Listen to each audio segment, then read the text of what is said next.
That brings us to the tag division, starting with another end of an era moment, another, as we talked about at the start of the show, a defining era shift in TNA history.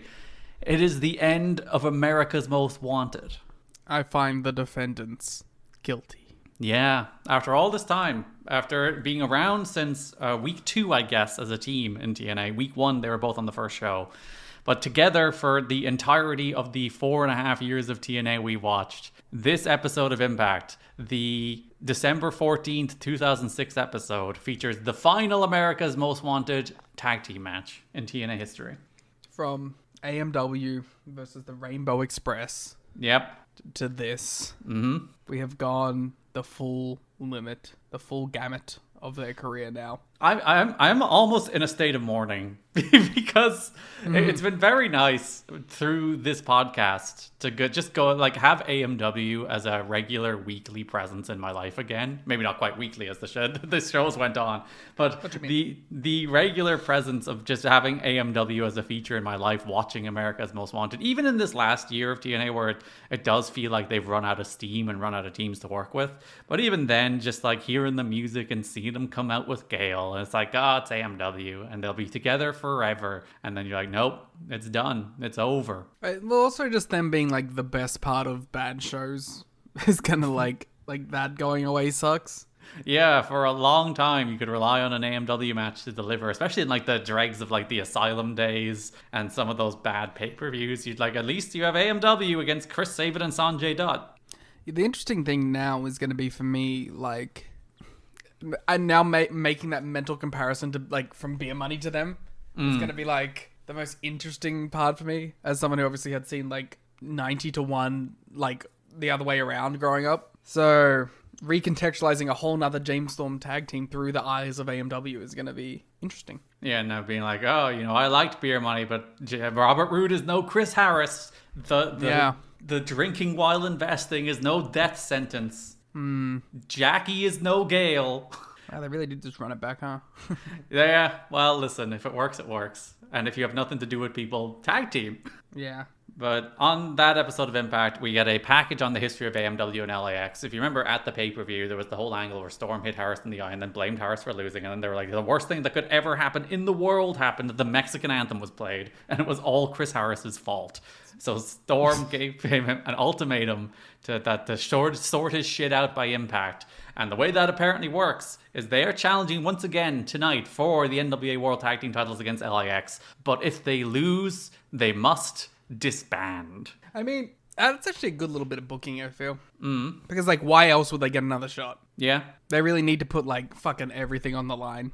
Because they've lost to Styles and Daniels a couple of times, and then they lost to LAX a couple of times. So they've been perennial losers in tag team title matches. I would like to know which one of the two of them offered up the tag team. Oh, well, in my headcanon, they don't confirm this, but the way the match plays out, Storm does not try and win the match. Yeah, but I'm thinking, like, did Harris put it up and that's, like, the final straw for Storm? Where he's like, fuck you, man. First of all, you hate America, and now you hate America's Most Wanted? Yeah. Or is Storm putting it up because he wants the team to end and he will end it himself? I don't know.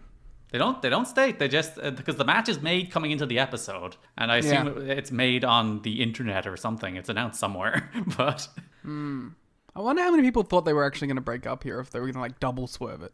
I feel like most people probably recognized that they've done this tease once or twice before, and like AMW came through it good. Like they did the first one in 2003 when they did the sex tease. Then it turned out Chris Harris liked AMW more than sex. But then you did like another miscommunication stuff here and there in like the middle of 2005, and then but they did turn heel, which gave them another year together. And I think people probably recognize 4.5 years together as a team, especially in modern wrestling, is relatively unheard of at this point. There's not a lot of teams that have that kind of longevity. So people were probably like, it's time to break up. Especially in like 2005. Yeah, when you think, what teams have been around in 2006 that have been around consistently? And the answer is the Dudleys, but even they broke up and one went heel, one went babyface for a while. And the Hardys, but even they broke up and one went heel and one went babyface for a while. So I'm trying to think, is there anybody The Briscoes would be another one, but they're shortly back from hiatus at this point. Well, maybe a little longer than shortly, but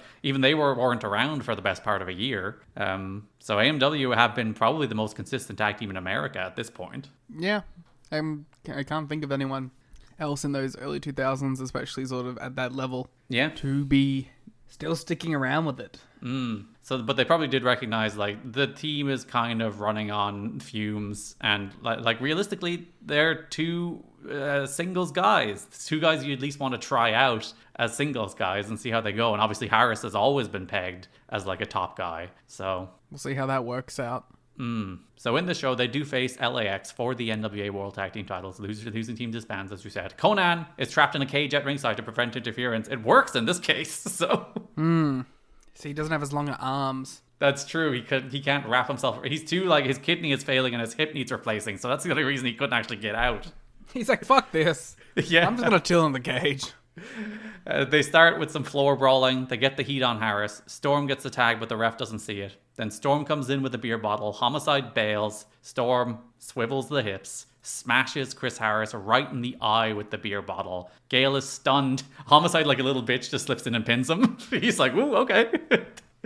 As AMW comes to an end, PD confronts Storm at the top of the ramp as we go to break. We come back from break with a recap of Storm killing Harris as PD shouts at Storm. I have problems with how they did it, and it's very current Vince Russo, but like from the time Storm hits him with the bottle to the break is maybe 30 seconds.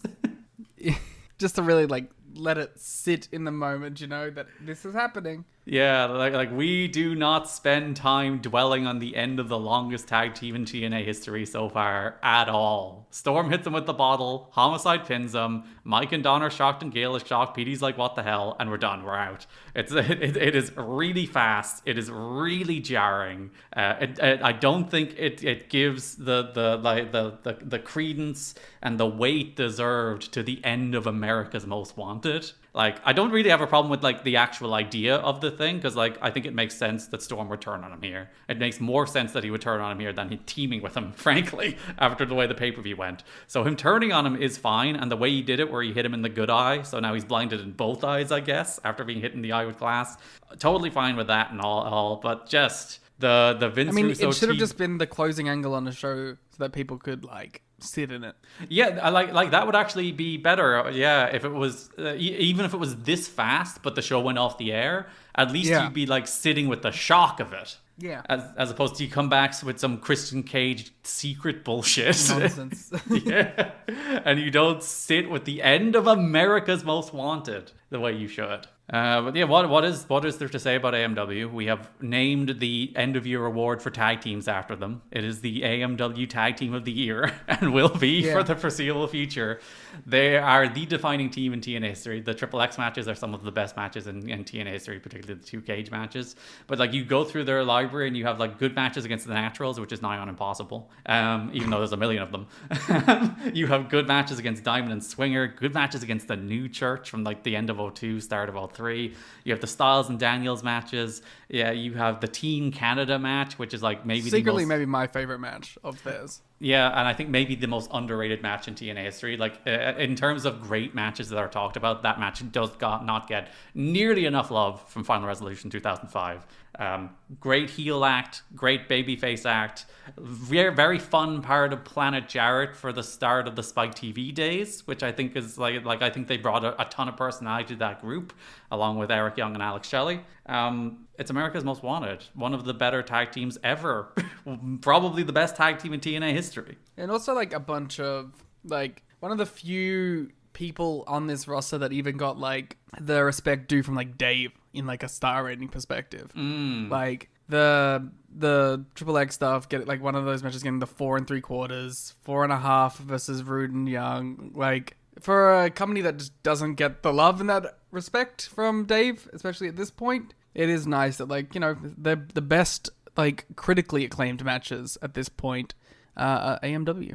Yeah, it's basically like AJ, Joe, and AMW are like the critical darlings of this era of TNA. And as I said, like it really is this month is a sea change where you go from a different AJ character and you're changing up the AMW. It does just feel like we are out of the growth stage. We have firmly left the Nashville days of TNA behind, and I think this is like the last remnant of the Nashville days still clinging on was AMW. Which I think is why it's like AMW has like such a weird place in people's minds. Because like they do feel like a Nashville act. Yeah, they feel like an asylum act that's clung on and frankly was as good as ever and I think proved themselves on national TV. But they do feel like that holdover from the asylum era. And like as I said, they're kind of the only ones because even AJ now is not the same guy AJ wasn't at the end of the and hasn't been for a while. Yeah, so AMW are kind of the only act. And fair enough, they're not quite the same act either because they're heels at the moment rather than they were babyfaces for the whole time in the asylum. But it does feel like they're the final thing that was like connecting TNA to that era. And now we are firmly in the kind of growth boom Spike TV years as opposed to mean, like, we don't even have Jarrett. Yeah, he's not on TV. So it's like they really are the last sort of prevailing act. I think it's going to be interesting to see how the other tag teams of TNA's history stack up against them. Yeah. I'm not, like, as firmly in the camp that they're the greatest TNA tag team of all time. But, like, I'm willing for the comparison points. And, like, I'm excited to, like, compare what is to come against them. Because we're in the midst of one of the other contenders, which is LAX. We will also have the Motor City Machine Guns. We will have Beer Money.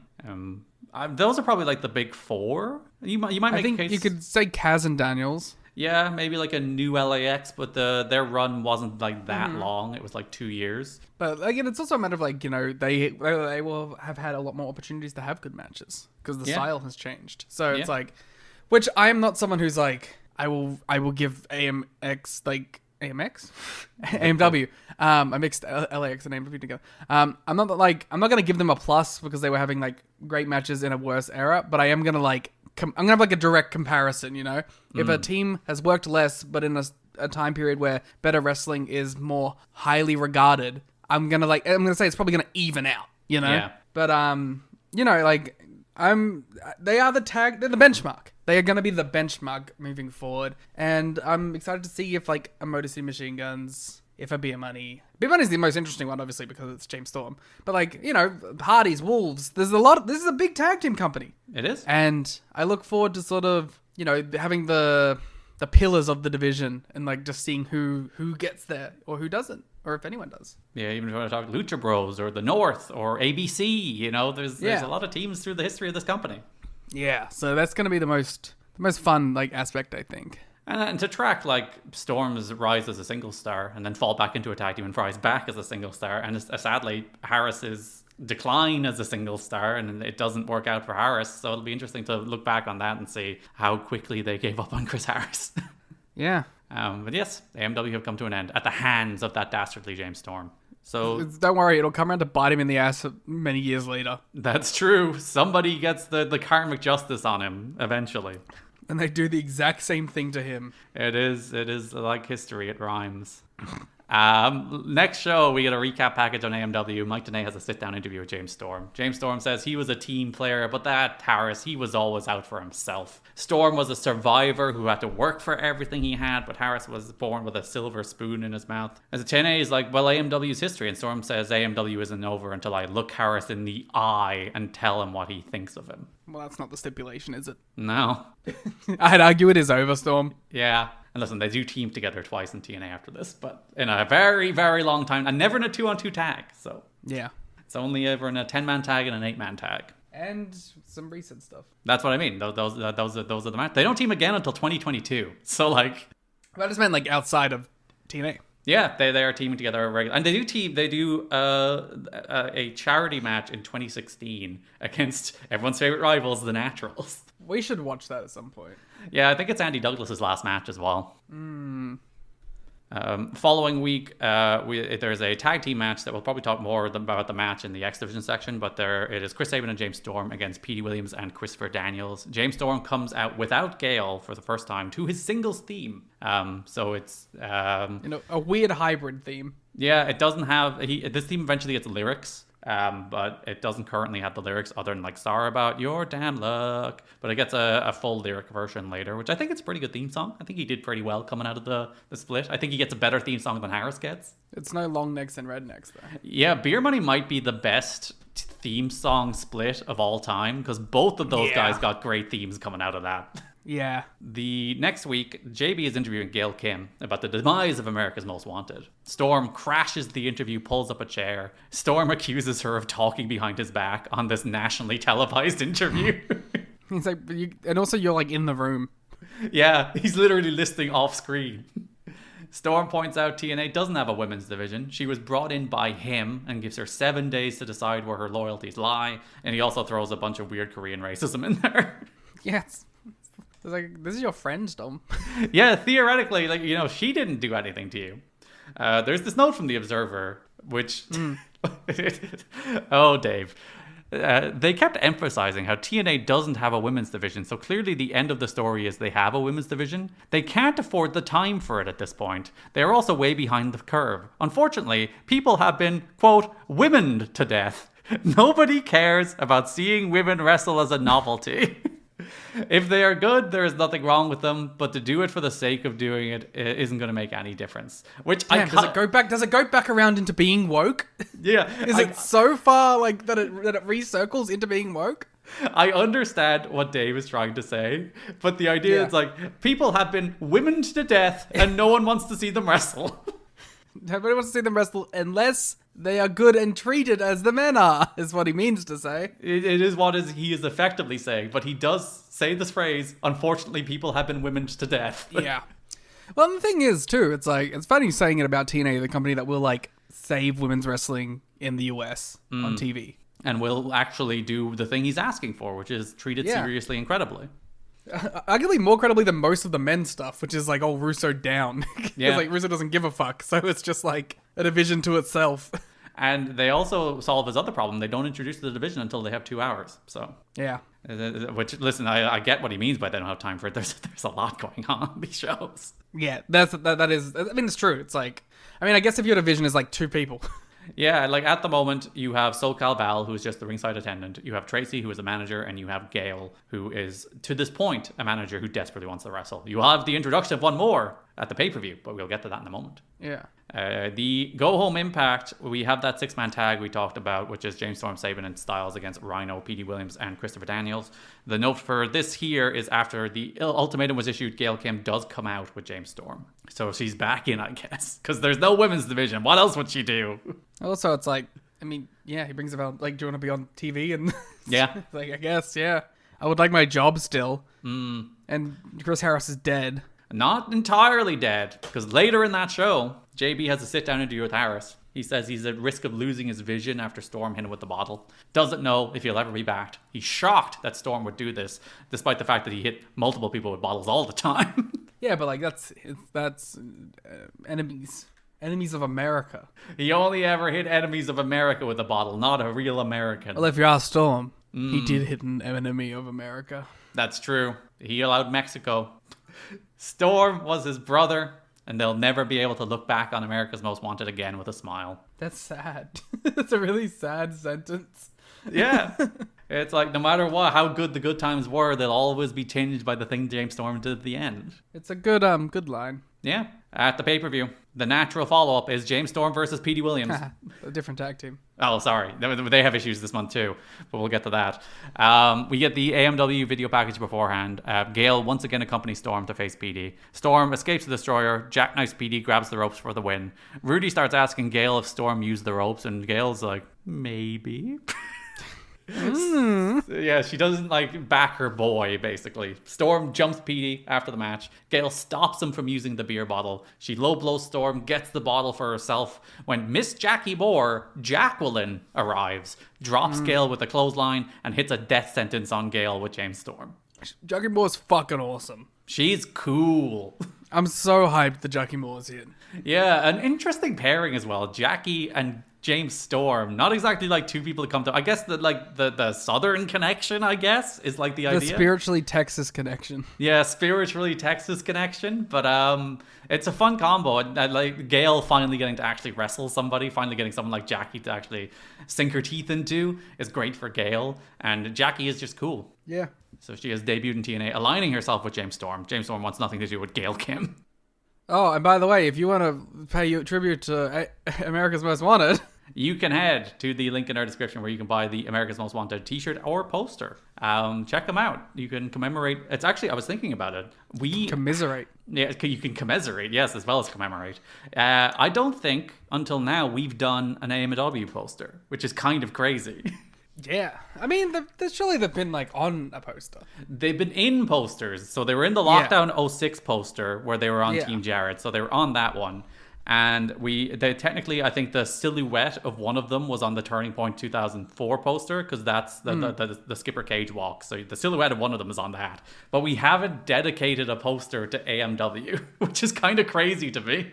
I mean, yeah. It is kind of crazy. Yeah, because we have produced 4.5 years worth of posters, a poster per episode, 12 episodes per year. So that's probably north of 50 posters. And AMW is not dedicated to one. Like we've think about the people like Mr. Perfect has a dedicated poster, but AMW hasn't. Well, sign of the times. But we do commemorate their split. So if you would like that poster or that shirt, head to the link in the description. And if you are a patron, you can save 10% with the code in the pinned post on Patreon.